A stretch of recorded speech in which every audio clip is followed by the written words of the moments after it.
Begini menurut Nabi Muhammad tentang Dajjal. Dajjal adalah nabi palsu dan pendusta yang akan menyesatkan manusia. Dia adalah Mesias kesesatan yang akan menggoda manusia melalui tanda-tanda yang diberikan kepadanya, seperti menurunkan hujan, menghidupkan bumi untuk menumbuhkan tumbuh-tumbuhan, dan mukjizat lainnya. Dajjal merupakan salah satu tanda dari beberapa tanda kiamat kubra, hari akhir. Ia merupakan perkara gaib atau samiyat. Umat Muslim Ahlus Sunnah wal Jamaah wajib mengimani kedatangan Dajjal di akhir zaman nanti. Caranya, umat Muslim harus meyakini sepenuhnya apa yang pernah disampaikan Nabi Muhammad mengenai Dajjal. Dajjal dikatakan kafir dan jahat, pembawa fitnah ujian terbesar dan tidak ada ujian yang terbesar selain itu. Kemudian para nabi sebelum Nabi Muhammad telah pula menjelaskan tentang Dajjal kepada umatnya, hanya tidak sedetail penjelasan Nabi Muhammad, seperti Dajjal adalah seorang yang buta di salah satu matanya.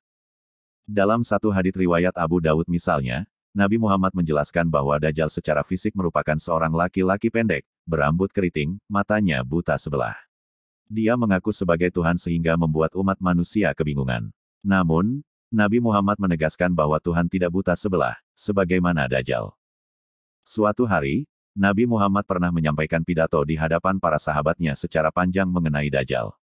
Merujuk Hayatus Sahabah Syekh Muhammad Yusuf Al-Kandahlawi, 2019 Nabi Muhammad mengawali pidatonya dengan mengatakan bahwa setiap nabi yang diutus Allah pasti mengingatkan kaumnya terhadap Dajjal, termasuk dirinya sebagai nabi terakhir. Dajjal pasti akan muncul di tengah kalian, tegas Nabi. Kata Nabi, dirinya akan menjadi pelindung bagi setiap muslim manakala Dajjal muncul pada zamannya. Namun, jika Dajjal datang setelah Nabi wafat maka setiap muslim menjadi pelindung atas dirinya sendiri. Dan Allah akan menggantikan Nabi untuk melindungi umatnya. Nabi kemudian menjelaskan perihal wilayah kemunculan Dajjal. Disebutkan bahwa Dajjal akan datang dari suatu wilayah yang sepi antara Syam, yang kini jadi Suriah, dan Irak. Lalu dia membuat keonaran di mana-mana, di seluruh penjuru dunia. Dajjal akan mulai muncul dan berkata, "Aku adalah Nabi, padahal tidak ada lagi Nabi sesudahku." Lalu ia mengulanginya, sampai akhir berkata, "Aku adalah Tuhanmu, padahal kalian tidak melihat Tuhan kalian sebelum mati." Jelas Nabi Muhammad. Selain ciri-ciri fisik di atas, Nabi juga mengungkapkan bahwa ciri Dajjal lainnya adalah ada kata kafir di antara kedua bola matanya. Semua orang yang beriman bisa membaca kata di jidat Dajjal tersebut.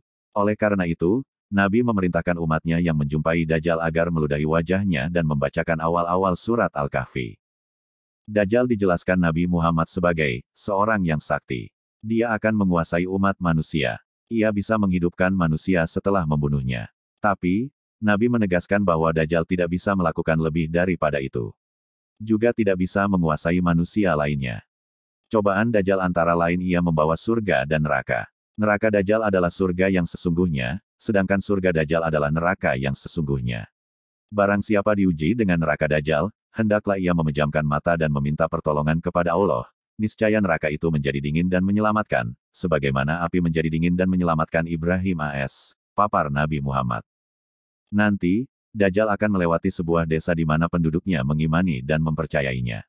Dajjal kemudian berdoa untuk kesejahteraan mereka.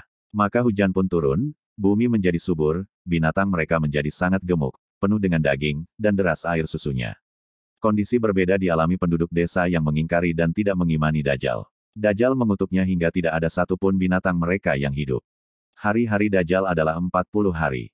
Satu hari seperti satu tahun, satu hari lagi seperti sebulan, satu hari lagi seperti sepekan, sedangkan hari-hari berikutnya adalah seperti hari-hari biasa, sedangkan hari terakhir adalah hari seperti Fata Morgana. Pagi hari, seseorang berada di pintu Madinah dan sebelum di pintu yang lain, sore hari telah tiba, kata Nabi Muhammad. Demikianlah penjelasan Nabi Muhammad mengenai Dajjal. Selain menyampaikan ciri-ciri, wilayah kemunculannya, dan cobaan yang dibawa Dajjal, Nabi Muhammad juga mengingatkan agar umat muslim tetap memegang teguh keimanan dan keislamannya.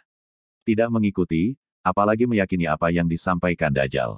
Karena sesungguhnya surganya Dajjal adalah nerakanya Allah dan nerakanya Dajjal adalah surganya Allah.